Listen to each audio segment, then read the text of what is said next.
what we were talking about in this workshop over the last day and a half was, at one level, a very specific set of issues to do with the culture of safety and of security in chemical, biological, radiological, nano research and applications. And not all of these areas are directly relevant to the kind of work we do in UNESCO SHS, for instance. The specific issues of regulating for safety and security in those specific industries are not necessarily key issues for the kind of work we do in the social and human sciences sector on ethics, science and society. However, at a broader level, each of those specific questions is ultimately about the ethical question of how scientists can assume their responsibilities to work for human benefit and to work with integrity and to work in a way that ensures that they do not do harm to other humans or to the environment.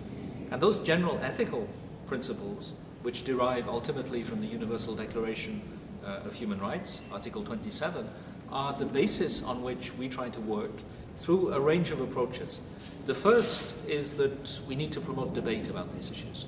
We need to look at the specific scientific and technical challenges in light of the general principles, and working with the specialists, try to understand how those general principles could apply to specific cases. Secondly, we need to consider whether there is any kind of normative action required. This will not necessarily be the case. Often the last thing we need is a new normative instrument.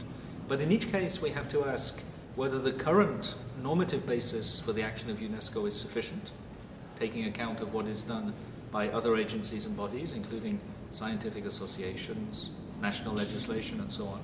And if there is a feeling that some new development might be required, to create the conditions where it can be discussed. At the moment we are engaged in particular in reviewing a rather old instrument adopted within UNESCO on scientific research, the 1974 recommendation on the status of scientific researchers, to see to what extent it needs to evolve. And member states are currently being consulted on this issue. In due course, we might have a discussion on what kinds of new guidelines to lay down, for instance, in the kinds of sensitive areas that were discussed in this workshop. And then, at the third level, we also need to consider what we can do to embed ethical practices and ethical attitudes in the routine practice of scientists and scientific institutions. And we can do this, of course, through education, awareness raising, training. We can also do it through the development of codes or principles that scientists can subscribe to.